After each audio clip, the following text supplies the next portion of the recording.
Ասում է Ռոբերտ Քոչարյանի համար մեծ խնդիրներ եմ ակնկալում, մարտի 1-ի համար պետք է պատասխան տա, պետք է բանտում հայտնվի։ Մարտի 1-ի համար պատասխան պետք է տան բոլորը, բայց ինքը 8 տարի է իշխանությունը եւ 8 տարվա ընթացքում մարտի 1-ի հետաքննությունը 8 մմ առաջ չի գնացել։ Եվ ես իրոք հարցը ունեմ Նիկոլ Փաշինյանին, ինչու ինքը 8 տարվա ընթացքում ինքը իր իշխանությունն, իր քննիչները, իր դատախազությունը չեն կարողացել որևէ առաջընթաց արձանագրել։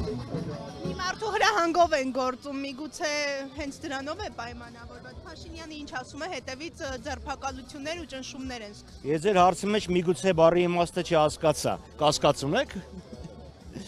Գրամար եմ ասում, Փաշինյանին ես բազմաթիվ հարցեր ունեմ, ինչու ինքը 8 տարի լինելով բացարձակ միապետ չի կարողացել այդ հարցը լուծել։ Հավանաբար իրան ձեռնտու է, որպեսզի մարտի 1-ի դեպքը, մարտի 1-ի գործը չբացահայտվի, որ ինքը կարողանա մանիպուլացնել, ներկայացնել այնպես, ինչպես իր քաղաքական շահերն են պահանջում։ Քոչարյան անդրադառնալով քարոզարշավին, ինչ տրամադրություններ են, ինչպես է գնահատում ես անցնող օրերը ու կհաջողվի ձեզ մեկանձնյա իշխանություն ձևավորել։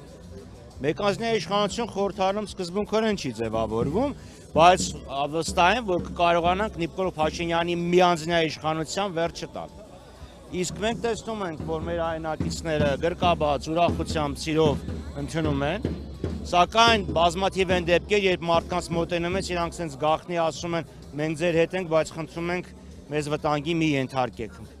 Ես տեսել եմ որոշ բնակավայրեր Հայաստանի Հանրապետությամբ, որ մարդիկ ուղղակի ասում են, ձեր հետ ենք, բայց խնդրում ենք մեզ վտանգի մի ենթարկեք։ Սենց վախի մթնոլորտ ես Հայաստանի Հանրապետությունում չեմ հիշում։